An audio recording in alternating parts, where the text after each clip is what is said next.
Um, Gusto ko lang kung tanungin sa General De La Rosa kung okay na kayo. Kasi po sa nangyayari nga kanina ho na nakikinig ako ng hearing na tinanong ni Senator Lacson, ano ang kakaiba ngayon? Sabi nyo na yung suporta ng Pangulo ay isang malaking moral booster sa ating pong mga kapulisan. Tama ho ba? Hindi lang po suporta ng Pangulo, Your Honor, pati yung Senado, pati yung mga congressman, pati yung mga local government units. Talagang na-embolden kami magtrabaho dahil nakita namin, grabe yung suporta ninyo. Lahat po, nagtutulungan na ngayon, Your Honor, kaya magpasalamat po kami. Ang gusto ko lang hong tanungin kasi para ang lumalabas na ang mga pulis ay kumbaga gusto lang nilang matuwa ang kanilang mga superior, ang kanilang pong siguro hanggang Pangulo, ay tanong ko lang, i-risk ba ng ordinaryong pulis ang kanilang karir, ang kanilang yung mga benepisyo, ang kanilang buhay para lamang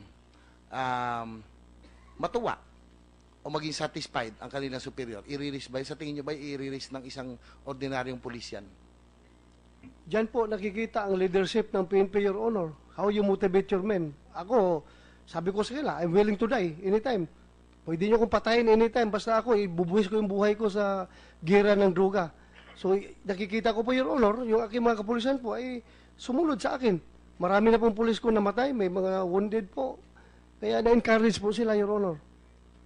Kaya ako po natanong dahil ako po ay naging mayor din ng 9 na taon at nakita ko rin ang buhay ng isang pulis. At ang pagkakaalam ko, sa aking pagkakaalam, ay ang mga pulis talagang allergic yan sa kaso. Di ho ba?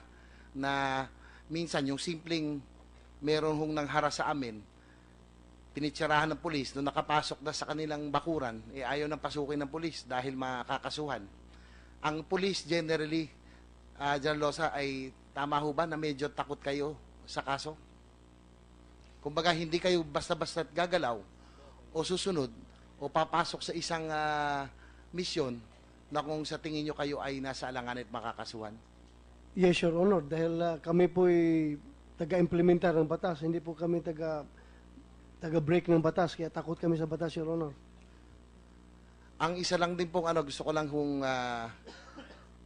nakita ko doon sa laban sa kriminalidad at lalong-lalo na sa droga, napakabigat na laban to. Maging kami po, Madam Chair, even during my time as mayor, I don't think the LGUs missed out on this. We all supported the police force. I'm sure that General De La Rosa can attest to this, that without the support of the LGU, with the vehicles, with the radios, with the firearms and other equipment, may hirapan ang ating kapulisan na labanan ang mga sindikato.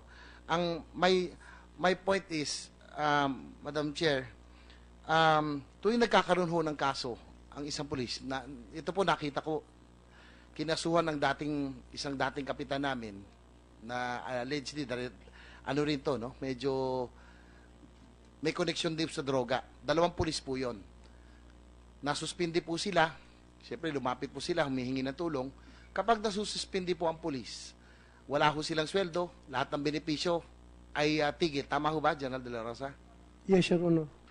At habang naglilitis, habang ongoing ang kaso, ang tanong ko lang ho, bakit wala ba ho tayong ang ating pong legal service ba hindi tumutulong o umaalalay sa ating mga kapulisan kapag sila po ay may mga kaso?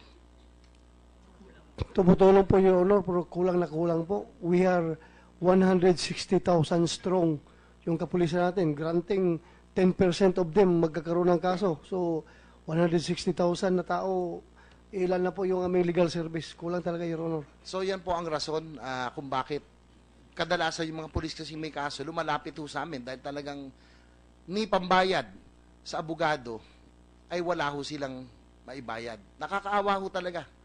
At yan po nakita ko, Madam Chair, in my experience as a mayor, I saw how our honest policemen, because of lack of funds to pay for their own lawyers, most often than not, they will not show up. Madalas hindi na lang sila nagpapakita sa mga kaso dahil ang kalaban po nila ay halimbawa isang drug syndicate, may pera po sila. At kadalasan, sad to say, I don't know for what reason, nate-technical at nadidismiss ang kaso. General De La Rosa, gusto ko lang sagutin nyo, ito ba ay nangyayari sa ordinaryong polis kapag nagkakaso sila na ang kalaban nila ay may bigat na sindikato, ay bigla na lamang napapadismiss ito. Dahil nga, maraming rason, no? Pwedeng ang pulis hindi na pinalo up dahil nga walang pambayad ng abogado o kaya dahil sa koneksyon ng mga sindikato. Totoo po yan, Your Honor.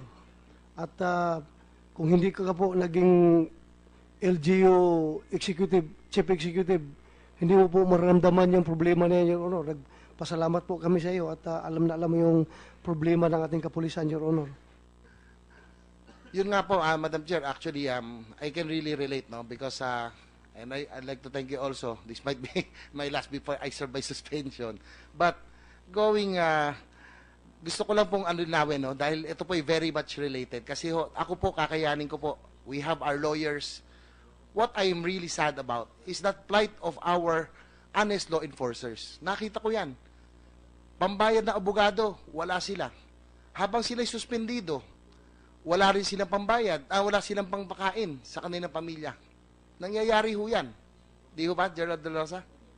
Very true po, Your Honor. Nagpasalamat po kami at sinasabi mo. Yun po, ang sa akin lang ho, kapag ginawa ng ating kapulisan na kanilang trabaho, they are risking their lives, they are risking their careers. Ang nakakalungkot lang, mukhang sila pa ngayon, ginawa natin na trabaho, inarmasan natin mga pulis, lumaban ng pulis, ngayon po ay sila pa ang kinakasuhan. I just like to ask, Madam Chair, kung if I may, sa CHR, Chairman Gascon, do you have a data or statistics as to how many extrajudicial killings you are handling right now?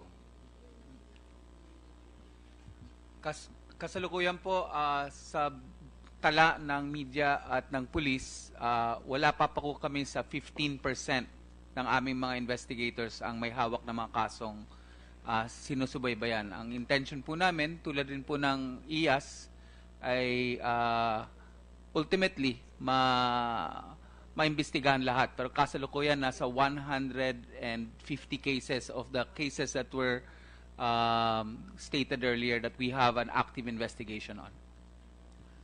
I'd just like to ask also, among all the, siguro general lang, do you have cases naman that the victims this time are the police officers or the armed forces? Gaano ho karami? If so, how many are there?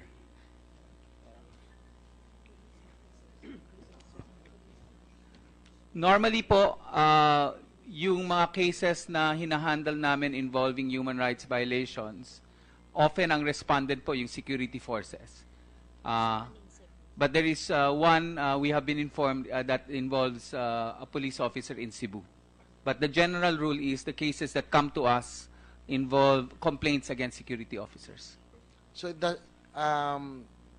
it's not often that the law enforcers or the security forces or the members of the armed forces are the victims. That kumbaga, Well, we know, anyone can be a victim of human rights violations because every person has human rights, including the members of the police force.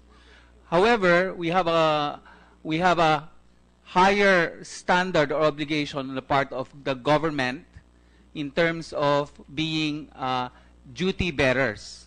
So when the police, for example, are in uniform and perform their duties and obligations under the police operation procedures, they are expected to comply with human rights standards.